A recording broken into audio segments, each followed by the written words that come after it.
नमस्कार दोस्तों, स्वागत है आप सभी का आपके अपने चैनल फैक्ट नॉलेज में। दोस्तों, मैंने आप सबसे बोला था, आप सबने काफ़ी रिक्वेस्ट किया था कि जो है प्रीवियस ईयर के सर क्वेश्चंस करा दीजिए, सीटेट के जो है प्रीवियस ईयर के क्वेश्चंस जितने हैं वो करा दीजिए 2011 से अभी तक का करंट का। तो मैंने भी कहा था कि हाँ बिल्कुल करा दिया जाएगा। तो आज से हम ये सीरीज शुरू करने वाले हैं कि आपको सीटेट के जो भी प्रीवियस ईयर के पेपर हैं उसके मैं सारे सब्जेक्ट का आपको क्वेश्चन कराऊँगा। आज मैं जो हूँ पेडागोजी सेक्शन के जो क्वेश्चंस हैं 30 क्वेश्चन वो मैं कराऊंगा। अगर वीडियो ज़्यादा लंबी हुई, वीडियो अगर मैं जल्दी कंप्लीट कर पाया तो इसमें पूरा 30 क्वेश्चन मैं करा पाऊंगा, अदरवाइज मैं इसका पार्ट 2 दूंगा। ठीक है, 2 पार्ट में से बनाऊंगा 15-15 क्वेश्चन करके 2 पार्ट में। क्यों? क्योंकि वीडियो मान लीजिए ज़्यादा लंबी हो जाती है तो आपको जो है प्रॉब्लम हो सकती है, आप जो है आपको बोर लगने लगेगा और आप वीडियो छोड़ सकते हो। तो मुझे आपको, चूँकि मैं भी एक शिक्षक हूँ और मैं चूँकि सीटेट का अच्छे से पढ़ा हूँ तो मुझे पता है कि जो है कैसे बच्चों को जो है, यानी कि आप भी जैसे लाइक बच्चे हैं, मानता हूँ कि आप शिक्षक हैं, लेकिन मुझे पता है कि आपको कोई बोर होने लगता है, मुझे भी होता था बिल्कुल। तो आपको जो है ज़्यादा वीडियो लंबी ना हो इसलिए छोटे छोटे पार्ट में कर देंगे, या फिर अगर एक ही बार में अगर आधा घंटे या 20 मिनट 25 मिनट में हो जाए तो मैं कंप्लीट करा दूंगा आपको, ज़्यादा डिस्कशन वाले क्वेश्चन ना हुए तो। ठीक है, तो आज से मैं शुरू करने वाला हूँ। आज मैं पेडागोजी के क्वेश्चन लूँगा, ठीक है। इसके बाद से मैं अदर सब्जेक्ट की मैं बारी बारी से आपको करा दूंगा, ठीक है। प्रीवियस के सारे, आप चिंता की कोई बात नहीं, मैं प्रीवियस के सारे क्वेश्चन कराऊंगा, ठीक है, बारी बारी से।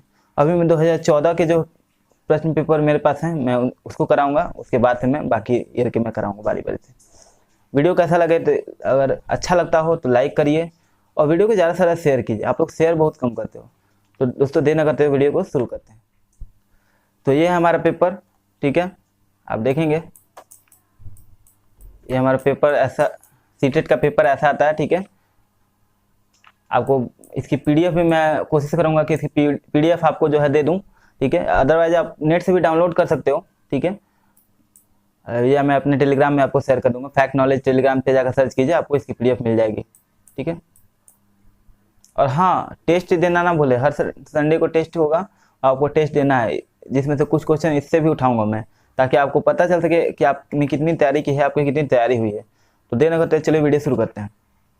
पहला प्रश्न है हमारा, पहला प्रश्न है, संज्ञानात्मक विकास निम्न में से किसके द्वारा समर्थित होता है? ठीक है, आपको क्या करना है कि कभी होता है कि हिंदी का जो है लैंग्वेज होता है थोड़ा ज़्यादा टफ होता है, तो आपको इंग्लिश का भी लेकर के चलना है, ठीक है। अगर हिंदी से समझना है क्वेश्चन तो इंग्लिश को लेकर। ऑप्शन देखते हैं हमारा। ऑप्शन है पहला, जितना संभव हो उतनी आवृत्ति से संगत और सुनिश्चित परीक्षा का आयोजन करना, ठीक है। ऑप्शन बी है हमारा, उन गतिविधियों को प्रस्तुत करना जो पारंपरिक पद्धतियों को सुदृढ़ बनाते हैं। ऑप्शन नंबर 3 है हमारा, एक समृद्ध और विविधतापूर्ण वातावरण उपलब्ध कराना। ऑप्शन डी है, सहयोगात्मक की अपेक्षा व्यक्तिगत गतिविधियों पर अधिक ध्यान केंद्रित करना। आपने देख लिया ऑप्शंस क्या है। अब इसका आंसर हम देख लेते हैं। इसका आंसर क्या होगा? ठीक है, इसका आंसर होगा तीसरा नंबर, इसका आंसर होगा तीसरा। क्यों? क्योंकि आपको जो है, देखिए क्या कर रहा है, संज्ञानात्मक विकास निम्न में से किसके द्वारा समर्थित होता है? तो एक समृद्ध और विविधतापूर्ण वातावरण जो है वही जो है आपको जो है संज्ञानात्मक विकास जो होता है, आपका विकास को जो है संवर्धित करता है, ठीक है, समर्थित करता है। अगर मान लीजिए विविधता, समृद्ध वातावरण तो हो लेकिन विविधतापूर्ण ना हो तो वो आपका संज्ञानात्मक विकास नहीं होगा। आपको जो है नॉलेज जो है आपका कैसे गेन होता है, आप अलग अलग डिफरेंट ना हो तो आपको अलग अलग चीज़ों का ज्ञान कैसे होगा? ठीक है, संज्ञानात्मक स्तर पे आपको विकास नहीं होगा। आपको एक ही चीज़ आप करते रहोगे तो एक ही चीज़ का विकास होगा ना, एक ही चीज़ का आपको नॉलेज होगा। विकास तो आपको जो है अलग अलग चीज़ों से लगातार आप क्रिया करते जाते हो तब ज्ञान का सृजन होता है, तब विकास होता है आपके दिमाग का, आपके संज्ञानात्मक स्तर पे आपका विकास होता है, ठीक है। अगले प्रश्न में बढ़ेंगे हम। अगला प्रश्न है हमारा, विकास से एक क्वेश्चन आता है, आप लोगों ने कमेंट करके बताया, अगर होता तो मैं टॉपिक्स वाइज आपको करा देता, लेकिन आपने कराया कहा नहीं है, इसलिए मैं टॉपिक नहीं करा रहा हूँ। अगर आप टॉपिक चाहते हो तो कमेंट करके बताइए, मैं आपको बिल्कुल टॉपिक प्रोवाइड करूँगा, टॉपिक पे वीडियो बना के दूंगा आपको, ठीक है। ये सारे टॉपिक, विकास, हेरिडिटी, इससे क्वेश्चन आते हैं तो ये सब पे आपको मैं वीडियो बना दूंगा, ठीक है। तो यहाँ पर अगला क्वेश्चन है, मानव विकास है। ऑप्शन है यहाँ मात्रात्मक, ऑप्शन बी है गुणात्मक, ऑप्शन सी है कुछ सीमा तक अमापनीय, ऑप्शन डी है मात्रात्मक और गुणात्मक दोनों। आंसर क्या हो जाएगा? आंसर हो जाएगा डी, यानी कि मात्रात्मक और गुणात्मक दोनों। क्यों?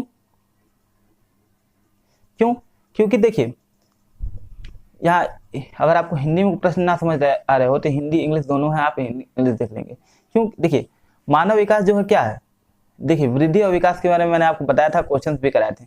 वृद्धि क्या है कि आपको वो मात्रात्मक होता है, और विकास जो है, विकास में वृद्धि भी समाहित है, वो विकास में आपको जो है वृद्धि भी होती है और विकास भी होता है। यानी और विकास जो है, वृद्धि जो होता है कुछ समय तक के बाद रुक जाती है, जैसे कि हाइट का 20 साल के बाद रुक जाएगा, 18 साल के बाद रुक जाएगा, या 22 साल के बाद रुक जाएगा।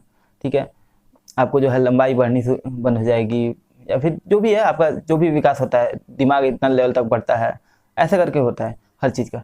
लेकिन जहाँ अगर आप विकास की बात करो, वृद्धि यहीं तक होता है, लेकिन हर चीज़ का जो विकास की बात है, आपका दिमाग जो है हमेशा बढ़ते रहता है।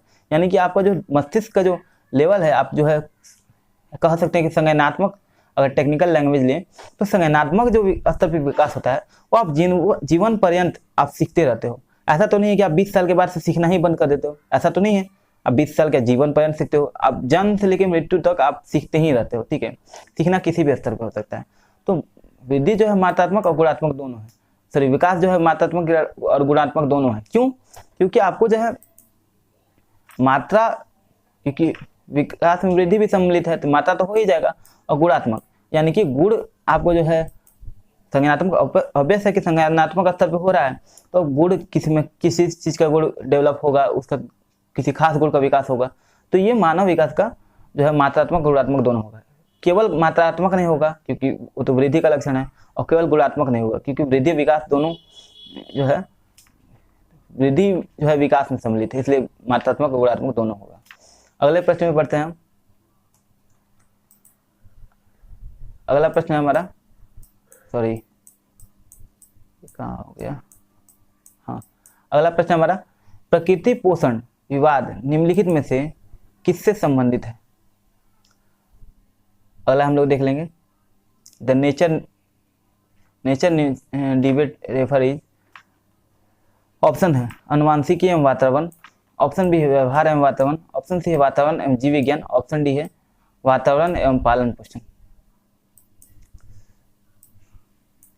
तो इसका आंसर हो जाएगा ए, यानी अनुवांशिकी या वातावरण। ऐसा क्वेश्चन मैंने कराया था आपको कि जो है प्रकृति पोषण विवाद निम्नलिखित में इससे संबंधित है। यानी कि आपको ये जो है आपको बताया था कि हेरिडिटी और इन्वायरमेंट से संबंधित क्वेश्चन आते हैं, तो ये वही क्वेश्चन है कि मान लीजिए कि विकास होता है, ठीक है, प्रकृति पोषण विवाद कहता है कि प्रकृति करती है या पोषण बेस्ट है, दोनों में कौन सा है बेस्ट है। तो यही पूछ रहा है कि दोनों में कौन सा बेस्ट है, तो ये विवाद किससे संबंधित है? तो ये अनुवांशिकी और वातावरण से, क्योंकि प्रकृति जो है आनुवांशिकी से संबंधित है, ठीक है, और वातावरण जो है पोषण, यानी जिस वातावरण में आपको पोषण होता है वो बेस्ट है। ये दोनों में बहस होता रहता है कि विकास किससे संबंधित है, वृद्धि आपका किससे संबंधित है, या तो आपको जेनेटिक्स पर निर्भर करता है या फिर वातावरण पर निर्भर करता है जहाँ पालन पोषण हुआ है। तो ऐसा नहीं है, विकास जो है दोनों पे, अनुवांशिकी और वातावरण यानी पर्यावरण, दोनों के बीच जो अन्योन्य क्रिया होती है उस पर निर्भर करता है। ये मैंने क्वेश्चन कराया हुआ है। तो प्रकृति पोषण इन दोनों पर निर्भर करता है, और ये विवाद जो है ये अनुवांशिकी जो चैप्टर है अनुवांशिकी एवं वातावरण इससे संबंधित है। ठीक है, अगले प्रश्न में पढ़ेंगे।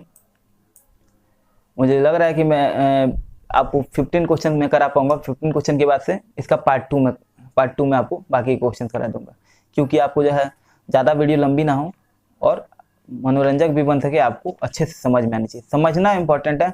वीडियो को मैं 30 के 30 क्या 150 क्वेश्चन में पूरा पेपर एक ही बार में सॉल्व करा दूंगा, लेकिन अगर मैं करा दूंगा आप देखो ही ना, ठीक है, और देखो भी तो आपको समझना है, तो उससे क्या फ़ायदा। मुझे पता है कि पेडागोजी के क्वेश्चन टफ लगते हैं, वो समझना मुश्किल होता है।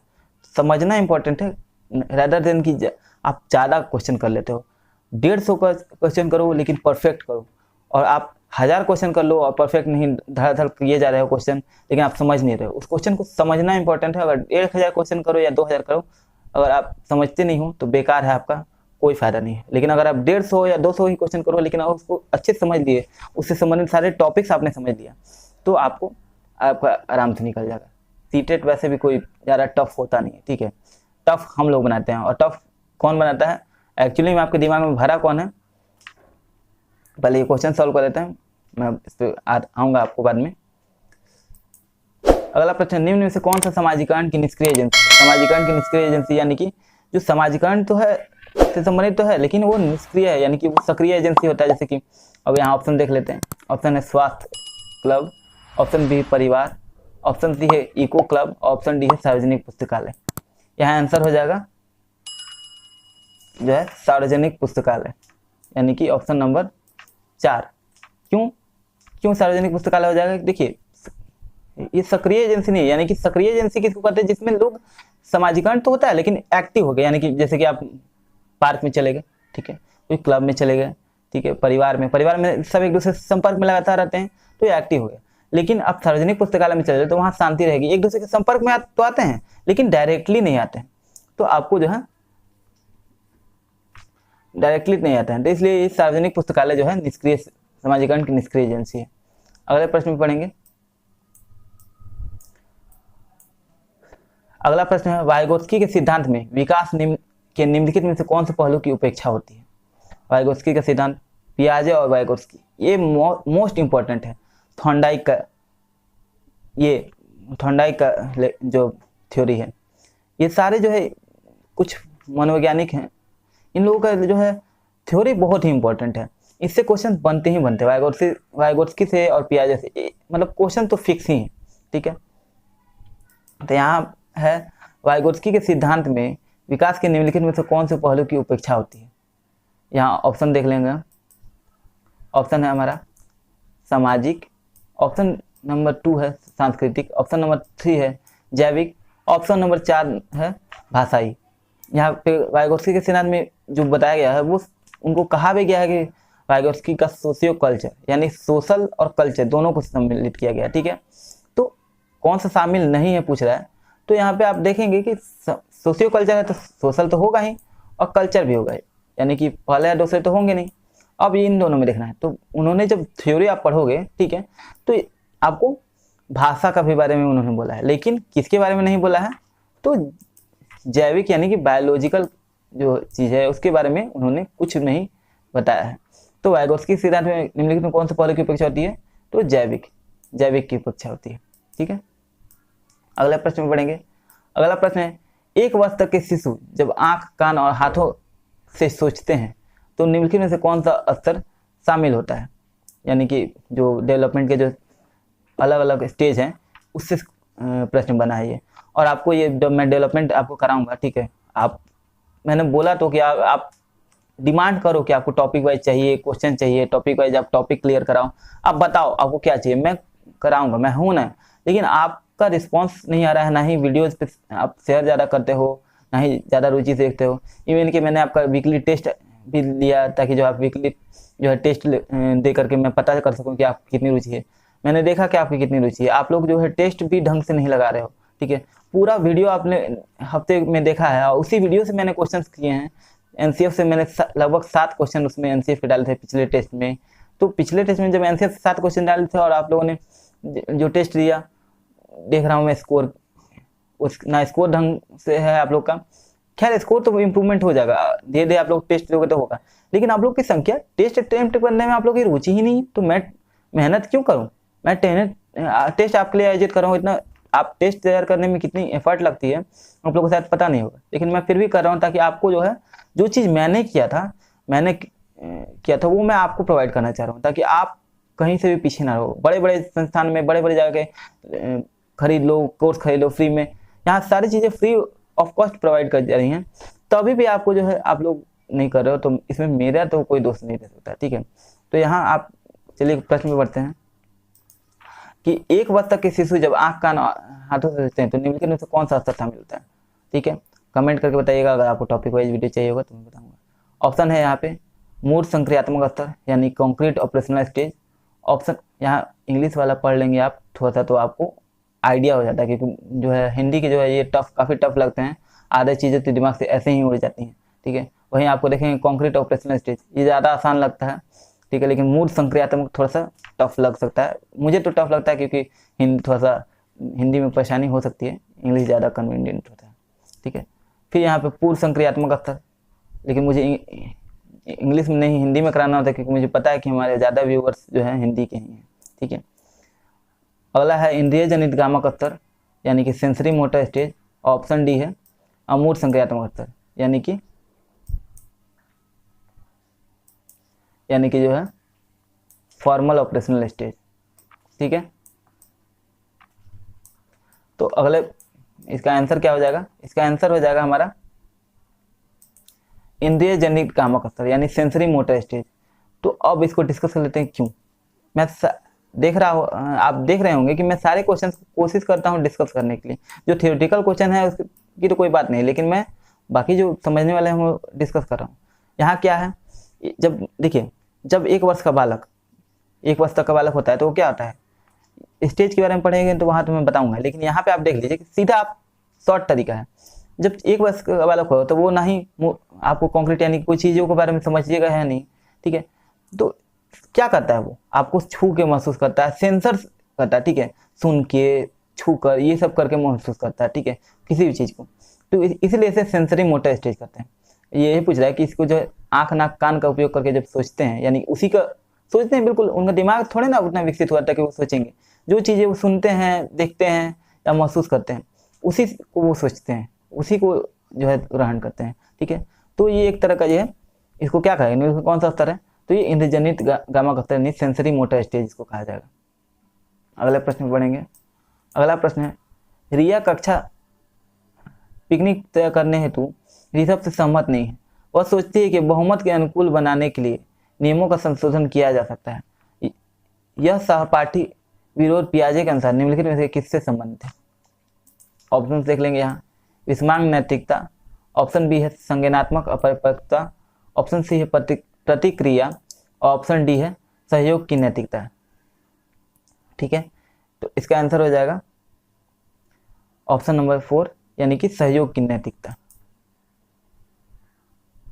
सहयोग की नैतिकता। ठीक है, अगले प्रश्न में पढ़ेंगे।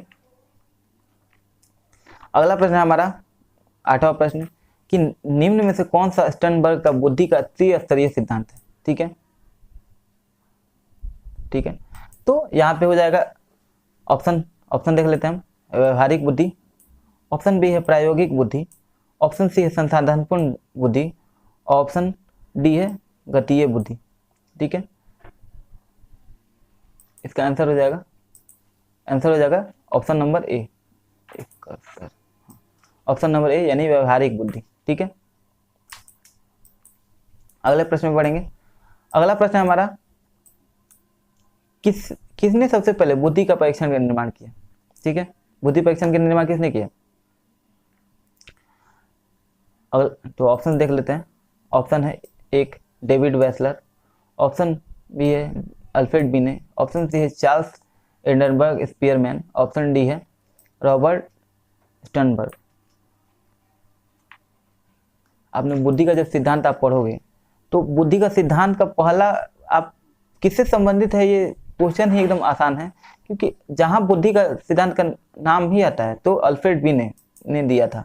ये सीधे एक वन लाइनर क्वेश्चन की तरह है। किसने दिया था? तो अल्फ्रेड बिने ने। ठीक है, सबसे पहले उन्होंने ही किया, तो अल्फ्रेड बिने इसके बारे में बात करते हैं तो आंसर अल्फ्रेड बिने हो जाएगा। बुद्धि का परीक्षण का निर्माण किसने किया, बुद्धि के बारे में किसने बात किया, तो अल्फ्रेड बिने ने किया। ठीक है, हाँ, तो दोस्तों जैसे कि मैंने आपको बोला था कि जो है ये जो सीटेट आपके लिए ज़्यादा टफ नहीं है। ठीक है, सीटेट आप बस सही से तैयारी करने की जरूरत है, सही गाइडेंस की जरूरत है। मैं आपके लिए वही करने आया हूँ। बहुत आपको ये डर का बिजनेस हो रहा है। मैंने आपके लिए जो बताया था आपको कैसे तैयारी करनी है, उस वीडियो में मैं बोला था कि ये डर का बिजनेस है। आपको डरा कौन रहा है? कोचिंग वाले, कि आप सीटेट को हवा बना कर रखा है, सीटेट।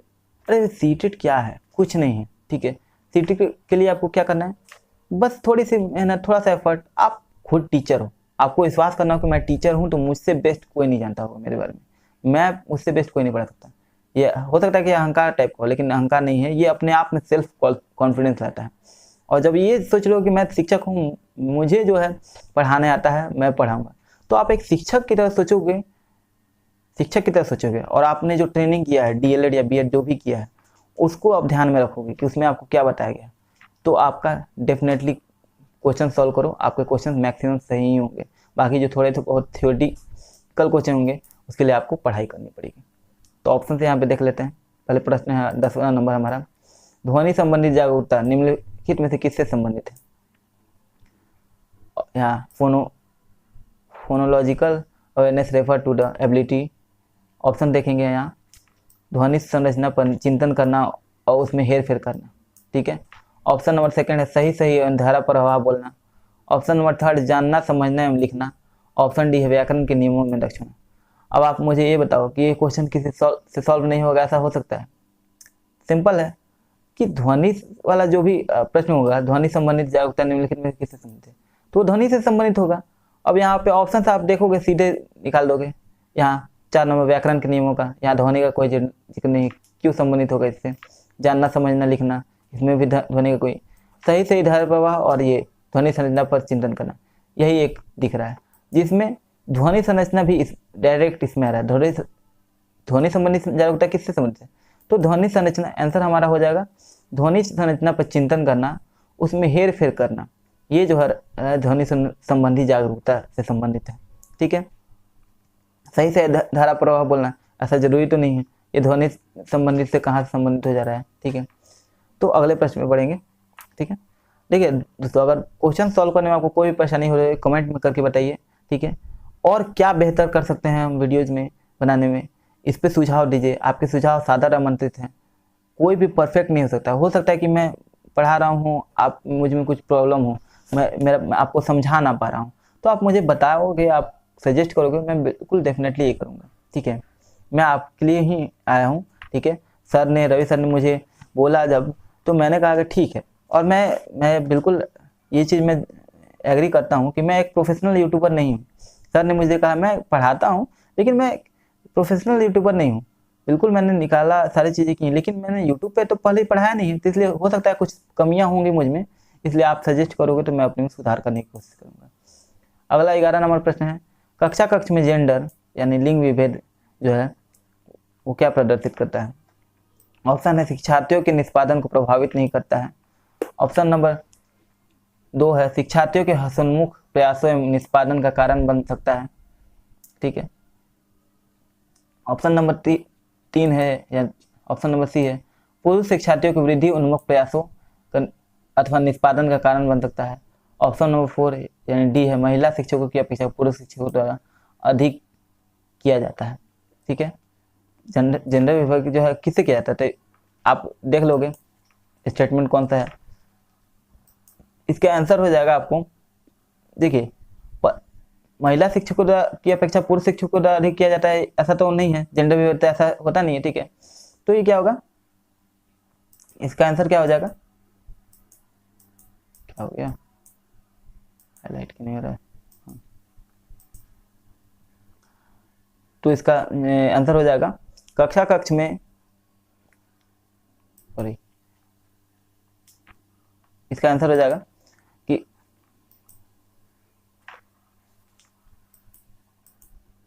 क्या हो रहा है यार, पता नहीं कर्सर काम क्यों नहीं कर रहा।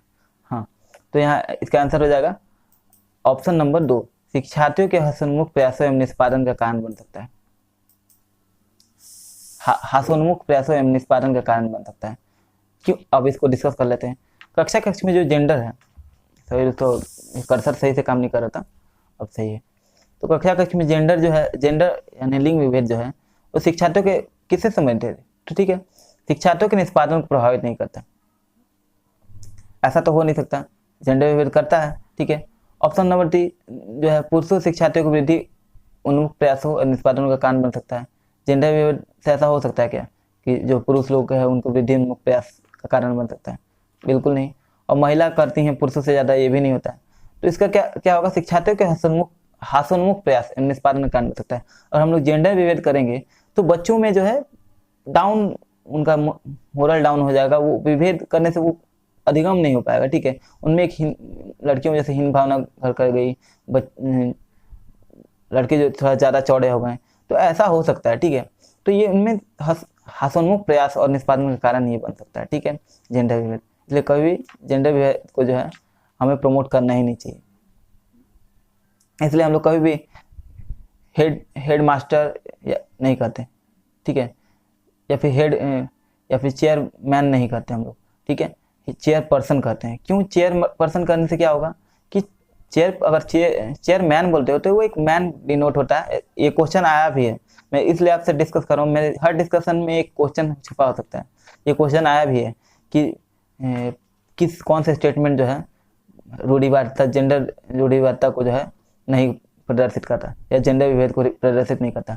तो स्टेटमेंट उसमें ये भी दिया जा सकता है, ठीक है, कि जैसे आप हेड जो है चेयरमैन को आप चेयरमैन ना करके क्या करोगे, क्योंकि आपको अगर आप चेयरमैन बोलते हो तो उससे सीधे सीधे झलक जाता है कि आप जो है जेंडर बायस्ड हो, ठीक है, यानी कि पुरुष के बारे में कह रहे हो। लेकिन आपको ऐसा कहना है कि ना ही उससे ना पुरुष से संबंधित हो ना स्त्री, तो चेयर पर्सन कहोगे तो वो कोई भी हो सकता है, महिला या पुरुष कोई भी हो सकता है। तो ये सही तरीका है कहने का। अगला प्रश्न है, निम्न में से कौन सा सीखने की शैली का एक उदाहरण है? तो इसका आंसर ऑप्शन हो जाएगा चाक्षुक यानी विजुअल। ऑप्शन नंबर 2 है संग्रहण यानी एक्युरल। ऑप्शन नंबर 3 है तथ्यात्मक यानी फैक्चुअल। ऑप्शन नंबर 4 तथ्य पर संबंधी। तो इसका जो है हम लोग देख लेंगे आंसर क्या होगा। आंसर हो जाएगा इसका 12 नंबर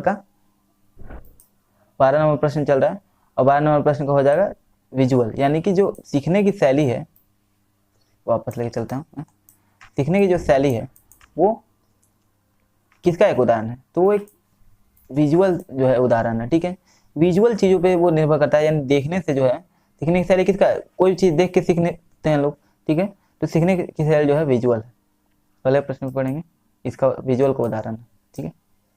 अगला प्रश्न में पढ़ेंगे, अगला प्रश्न हमारा, एक शिक्षक कक्ष के कार्य को एकत्र करता है और उन्हें पढ़ता है, उसके बाद योजना बनाता है और अगले पाठ को शिक्षार्थियों की आवश्यकता को पूरा करने के लिए समायोजित करता है। समायोजित करता है। वह डैश कर रही है, ठीक है। यहाँ भी हम लोग रहा है या रही है क्यों यूज करते हैं? क्योंकि आप जो है आप जब भी यहाँ पे रहा है अगर कर रहे हो तो आप भी यहाँ पे जेंडर बायस्डनेस शो कर रहे हो, ठीक है। तो यहाँ ऑप्शन हो जाएगा हमारा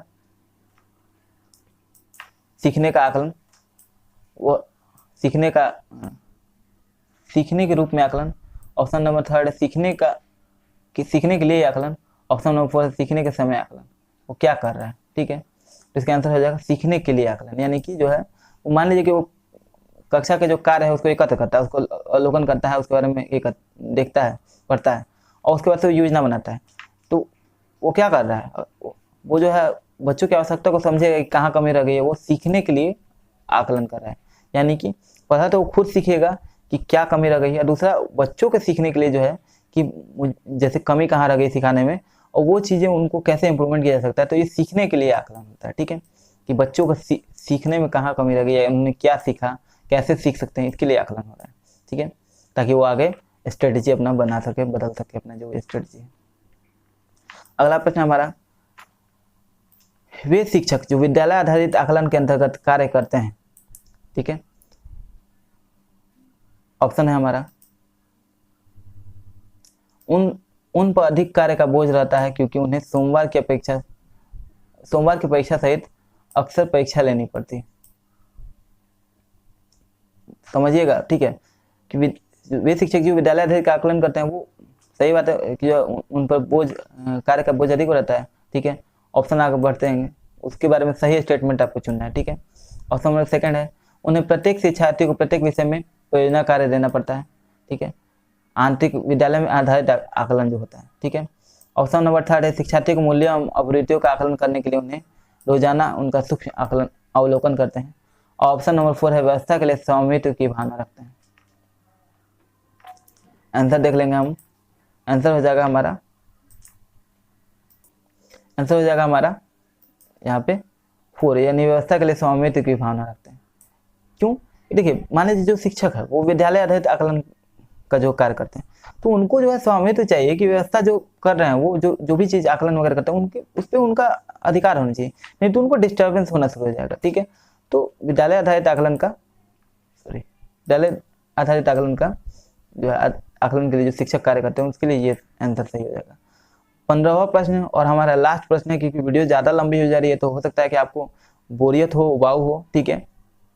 तो जो है वीडियो पसंद आया हो तो लाइक कीजिएगा। लास्ट प्रश्न हमारा है, ठीक है, कि ग्रेड जो है अंकों से कैसे अलग है, ग्रेड अंकों से कैसे अलग है।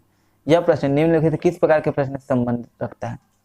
तो ऑप्शन है अपसारी, ऑप्शन नंबर सेकंड है विश्लेषणात्मक, ऑप्शन नंबर थर्ड मुक्त अंत, ऑप्शन नंबर फोर है समस्या समाधान। ये प्रश्नावली बनाने का तरीका वगैरह आपने पढ़ा होगा। तो ग्रेड अंकों से अलग है, ये कैसे टाइप का प्रश्न है, ठीक है। तो ये इसका आंसर हो जाएगा विश्लेषणात्मक, यानी कि जो, ठीक है, यानी कि जो है, हाँ, यानी कि विश्लेषण। देखिए ग्रेड अंकों से कैसे अलग है, इसके बारे में अगर मान लीजिए आप बच्चों से प्रश्न पूछते हैं तो बच्चा क्या करेगा, ग्रेड और अंक में विश्लेषण करेगा कि क्या उनमें अलग अलग डिफरेंसेज है, इसके बारे में वो डिस्कस करेगा, अपने बारे में विश्लेषण करेगा, दिमाग में सोचेगा। तो ये कह रहा है कि ग्रेड अंकों से कैसे अलग है, ये कैसा प्रकार का प्रश्न है, तो विश्लेषणात्मक है कि बच्चा विश्लेषण करेगा, सोचेगा, ठीक है। तो इसी के साथ हमारा आज का सेशन समाप्त होता है। उम्मीद करता हूँ कि वीडियो आपको पसंद आया होगा। क्वेश्चन तो सारे प्रीवियस ईयर के हैं, पेपर से मैं करा रहा हूँ आपको, आज से ऐसे ही पेपर वाले प्रश्न होंगे। वीडियो कैसा लग रहा है, तरीका पसंद आ रहा है तो आप कमेंट कीजिए, आपके सुझाव साझा मंच से कुछ सुझाव हो तो सुझाव दीजिए, और वीडियो को ज़्यादा से ज़्यादा शेयर कीजिए। चैनल पर नए हो तो सब्सक्राइब कीजिए। मिलते हैं अगली वीडियो में। नमस्कार, जय हिंद, वंदे मातरम।